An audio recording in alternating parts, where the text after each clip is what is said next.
interesting shift that is happening.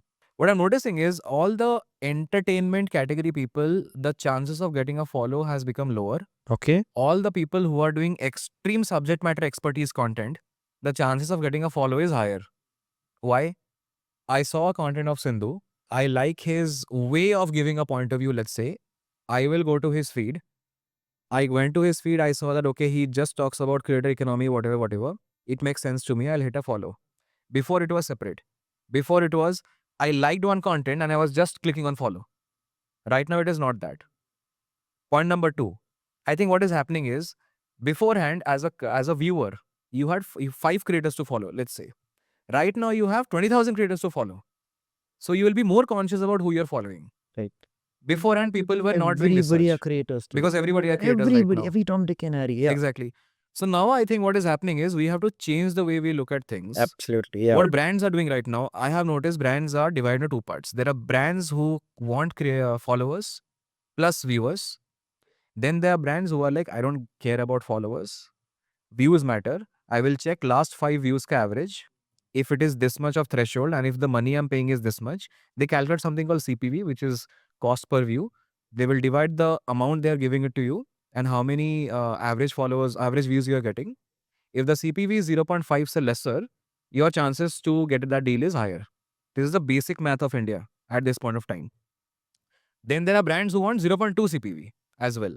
Majority brands, large brands want 0.2 to 0.3 CPV.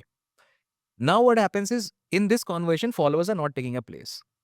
Where followers come into consideration? If I'm an AI brand launching an AI company, I want you to let's say endorse me. You are a 10K follower. I don't want you to endorse me. I'm a big brand. I want a person with a high following endorse me. So which means it's not just a viewership game as well. Which means as a brand person at that point of time, I might be looking at uh, advocacy. Who is endorsing me? Then I'm paying that premium. So the reason I'm stating these nuances is it's not that simple because at this point of time we are seeing an industry shift. I'll give you a third rare case scenario. I'm sitting at 65K or something like that. 65K or 63.5K. I don't recall. Um, when I was a 20K follower, I was getting brand deals that 100K will charge. And the reason was people were not paying me for the view, not for the followers. People were paying me for the designation I carry. Right. That, hey, Because you spoke about designation. yeah, I have this one very, very strong question. Now, there's a creator who started today, 500 followers. After a year or after 8 months, his channel, or sorry, his Instagram page has around 60 to 70K.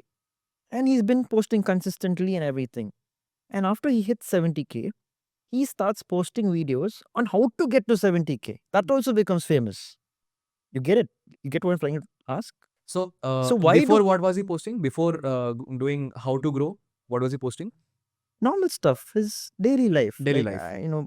So he used to be a lifestyle creator. Now he's a normal, coach. like fitness.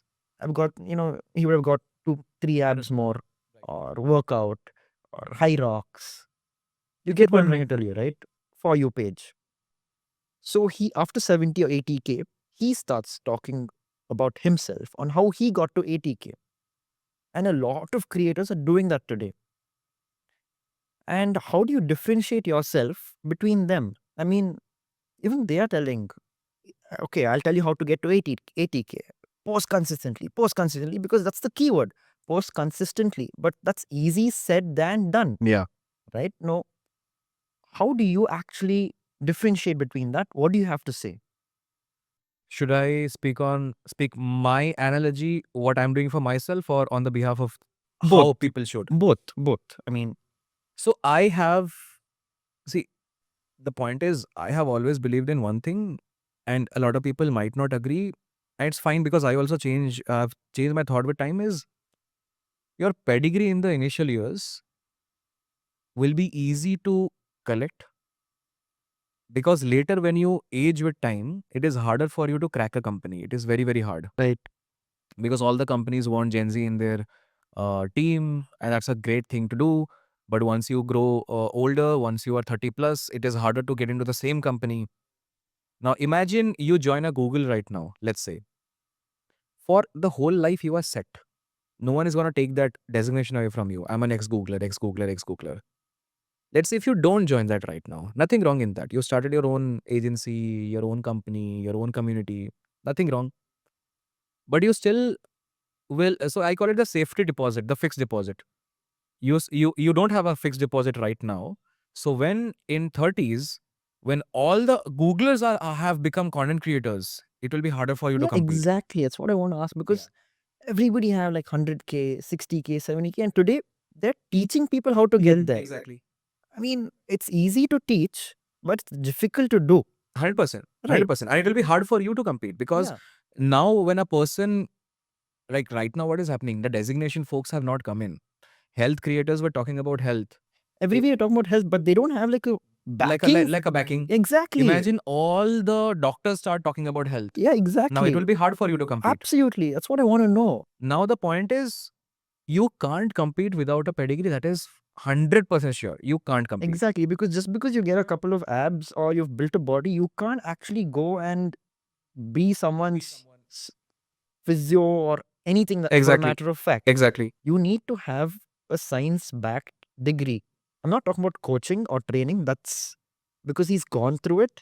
See, you cannot ask a fat man or how he's gotten a little, but a lot of with a lot of muscle, or he's become fit. You can ask him how he's gotten fit, right? Because he knows the journey of how he's gone from fat to fit. He'll know, so he can guide you, he can train you, and he'll also put it in his bio: fat to fit transformation, 30 days. You've seen so many, but you cannot ask him, okay, now I've got an injury here, how do I stretch?